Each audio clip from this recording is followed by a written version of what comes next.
So there I was, the lone wanderer, having finally found the door of unlimited greed. I pressed the button and began to enter. The doors opened just in time, and I found them. Enough diamonds to make anyone greed hungry and to give anyone anything. But I decided that I don't want to become that man. So I walked out proudly and pressed the button once again, and the doors shut behind me, and I wandered away.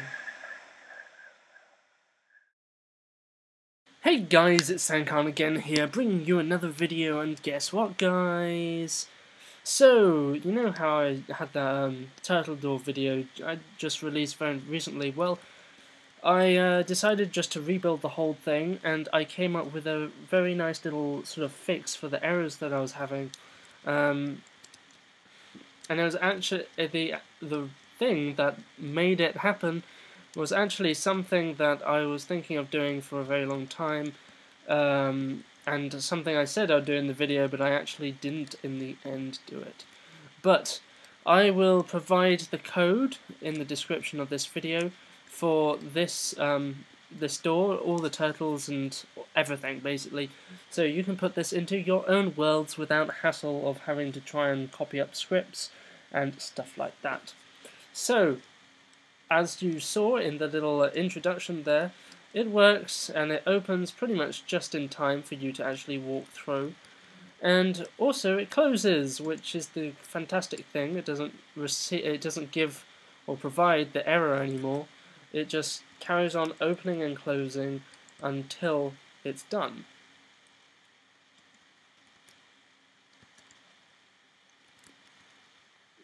So let me just remove this outer line of covers, which basically just covers the turtles and makes it look more flush with the wall. So this one works a lot like how the one in my world tour works actually.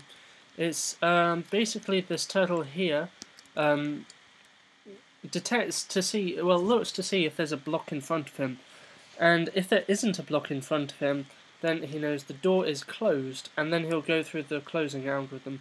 However, if there is a block in front of him, as we see here, so now he has a block directly in front of him, so he'll detect that's there, and then that will tell him that the door is open. This means that we can use one program instead of having to use two different opening and closing programs.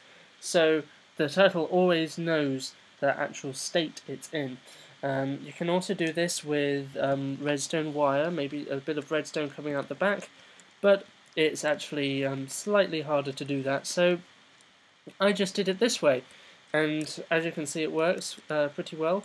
And the code is actually fairly simple. It's just taking the opening and closing codes that I previously had, adding some extra commands on, and then also adding some if statements and allowing the turtle to detect the block, and yeah, that's pretty much it.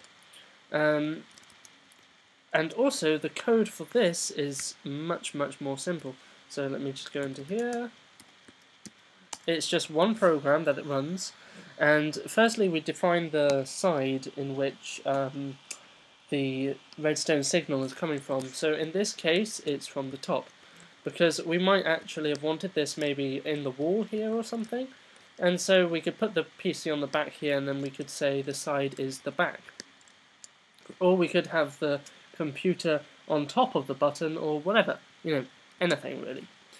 And basically we define this side to begin with so we can use that later. Then we also put this rednet.open bottom, and that just opens the rednet on the wireless router underneath there that you can just see. The next thing we do is we go through a while loop, And this is just a loop which carries on running forever until the program is terminated with Control T, or until you reboot the computer. Okay, and it goes while true do. If rs.get input side, so we've defined the side to be the top.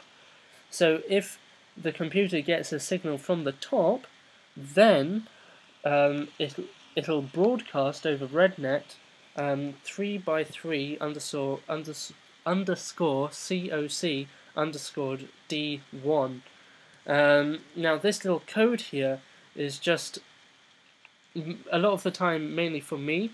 Say I'm going to have 3 different doors which have 3 different controls.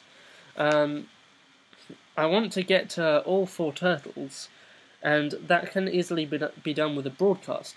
However, if I use this same text in each separate case, sorry, I'm muddling my words here, then when I run it from one PC, it'll open all of them, and that's not what I want.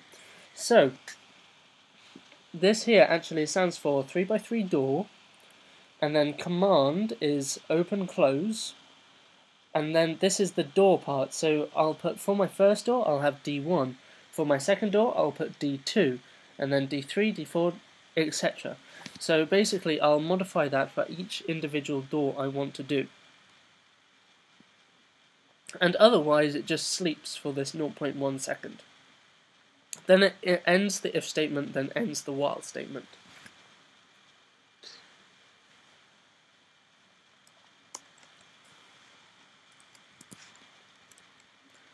But that's basically it, guys. I will, as I said, I'll put the code into the description of the video, and then I will also do lots of other cool stuff later on in the future. Yay!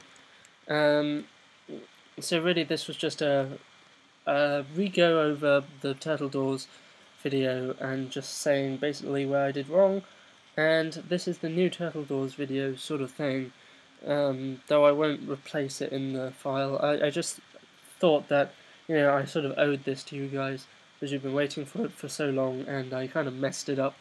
So, here's your gift.